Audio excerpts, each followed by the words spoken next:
Ladies and gentlemen, how are we? If we can like the video, please do right now. Otherwise, strap yourself in, I guess. All right, so we got the S&P 500. S&P 500 map is looking all right today, except for obviously the Mag 7 that is heavily weighted for the tech stocks. So I think, yeah, Mag 7 hold up like 15% of the S&P 500, and they're pretty much all tech stocks now. So obviously, maybe people are going risk off and fucking getting out now for some reason. I'm not too sure, but it could be a host of reasons. I think Jerome Powell speaks at the end of the week, and there's a lot of questions around AI at the moment and just tech in general, but a lot of spending as well. So something that I don't quite understand, but hey, it is what it is. Like, definitely interesting to watch. Like some of the big names, just big losses today, but as we've seen over the last couple of weeks, is like you look back tomorrow and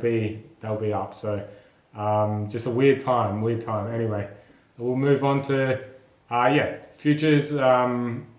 Everything is looking kind of normal, to be honest, but I'm not too sure if this would affect it. But a lot of the energy and a lot of the the USD is looking good. Maybe from the chats to do with the geopolitical chats between Ukraine and Russia and the US. So maybe and metals as well. So maybe everything's looking. I could be totally wrong, but maybe that's it. All right, we'll move on to calendar news. So calendar news for currencies is, where are we? So that's global dairy trade price index. So I think they use like nine dairy products, and just that. I guess it would be the medium of that.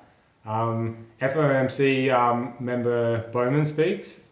I think anything to do with the FOMC at the moment, as I was saying yesterday, people will just be watching, and obviously it's notable here, even though it's not a coloured folder by any means. It's whenever anyone speaks, it's people are going to watch, I guess. So API is American Petroleum Institute. So that's a weekly,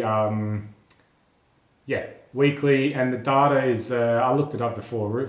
It's refinery operations, production, import, export, and inventory. So they're just checking, the overall health of the petroleum, industry in America. So obviously, people trading, oil and stuff like that, people would probably be watching this a lot. Core machinery orders, so that's pretty straightforward in Japan. So obviously, the new machines, production, going hand in hand. So overall health of the economy. Japan trade balance, so difference between import and export goods. So pretty straightforward. China is, so 1 year loan prime rate and 5 year. So pretty much just interest rates. So nothing too crazy. They are a medium impact. So I've never really heard of anyone trading anything to do with Chinese currencies or anything like that. But it's China's a big player. So maybe it does affect. Maybe I'm just behind the eight ball. So NZD is what the official cash rate is, pretty much what the interest the central banks charge to the commercial banks. So nothing too crazy, but all these are coming in at the same time, and they're all red folders. So if you're trading New Zealand currencies, definitely be watching out. You could blow up your positions or do yourself some damage for sure. So these are all just statements, so all at the same time. So pretty much, just look over them if you would like to see what they're about. Otherwise, we'd be here all day. So German PPI is just your producer price index, so nothing too crazy. CPI is your consumer price index, so just changing price for the consumers, I guess. So core CPI is same, but I think it's no food and energy. So, and then yeah, retail price index for pound. These are all happening at the same time. So maybe, yeah, if you're trading euro pound or something like that, it might get a bit crazy, or even just your majors, or they definitely hold their weight in the markets for sure. China, foreign direct investment. So yeah, it's in the name, like just how much foreign direct, well, how much foreign investment is in China or coming into China. So European Central Bank president speaks. So that's an orange one. So yeah, maybe probably with what's going on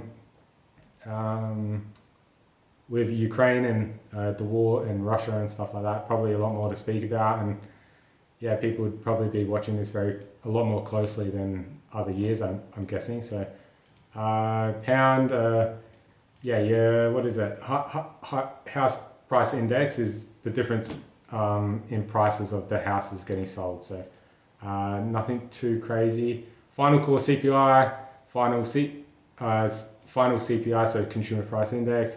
German 30-year bond auction. This happens, I looked into this before, it happens actually 11 times a year. It's just for the 30-year bond, so nothing too crazy. I thought, I was being a bit of a meathead, I thought it happened every 30 years, just, yeah. Anyway, so yeah, and then the NHPI is the same as the house, Same as the house price index, but for new homes, so nothing too crazy. Yeah, the ones that really watch out for, yeah, the colored folders, obviously. So nothing too crazy though, but yeah, definitely that's news for today. So Euro is, we'll look at the charts a little bit, but yeah, since yesterday it's taken liquidity higher. I'll put these lines in, I'll put the liquidity lines in just to show how everything kind of bounces off everything. So yeah, there's a lot of, it's zero-sum game, and there's a lot of markets at every point in the market. So a lot of strategies, So everyone has their own little thing, but liquidity seems pretty straightforward. It's an easy thing to see, and it's an easy thing that a lot of people see and what they base their strategies around. So it'll push liquidity to and from places. So yeah, EURUSD from last night, it's just taken liquidity high of Asia sesh and then come down. So it's taken out 1, 2, and then now it's just gonna consolidate. So we haven't even broken out of Asia session box yet. So it could go really anywhere, but I was looking at it before, what is it?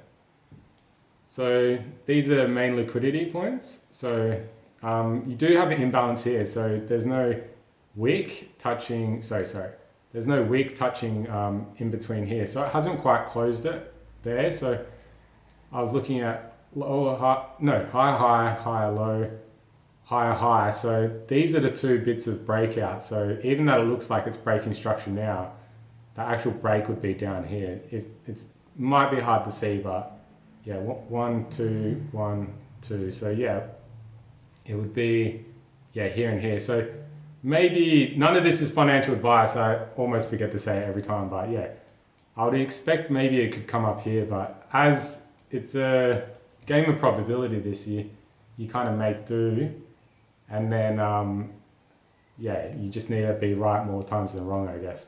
But anyway, yeah, we'll move on to pound USD. So I've also drawn up, I've drawn up the lines on most of these, so you can kind of see. So so there was major liquidity here that got taken out. This is on the 4 hour. So, and now it's kind of retracing a little bit, well, a big bit actually. So pound USD is, so yeah, just ranging, it's taking out these, this is Monday. So it's moved away, taking out 1, 2, 3, and now we're down another day. So we could, yeah, previous week highs up here. It's just got liquidity both sides now. So you kind of really don't know. Fine line, as I said before, it's a fine line between being a gambler and a trader, to be fair. A lot of people don't like hearing that, but anyway. So USDMX is a good pair. It's an exotic pair, so I haven't met many people that trade it, but it's a cool pair. Like, it just follows the rules, I feel. But yeah, it's hard. you wouldn't be able to scalp or anything. The commissions are very high, so I think kind of need to be on the higher time frames, and otherwise you're just going to get smoked. So, alright, so yeah, USDMX had liquidity here, and then what is it? So Monday started off here. So your first liquidity point when it breaks out might be the other side of the Asia sesh. So it's gone up to liquidities, taken out this. So then yesterday, fresh day, come up and retested that. It took it by a little bit. You can't really see it too much because I've drawn a line through it, but it's taken it out again. So maybe it's just going to consolidate, but yeah, it could go up, could go down, but it is, as you're starting to see, it is starting to stack liquidities to the low. But then again, it could fake. A lot of people are seeing the same thing, so it could fake everyone out again once everyone puts their orders in.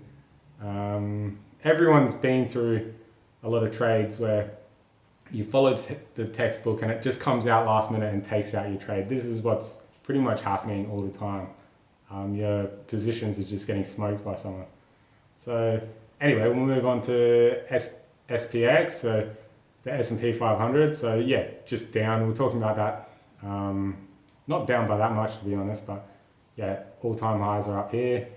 It's not doing nothing too crazy. I don't really know how to read technical on yeah, your indices and stuff, but anyway, it's cool to look at. Yeah, your NASDAQ is obviously going to be down because of all the tech news.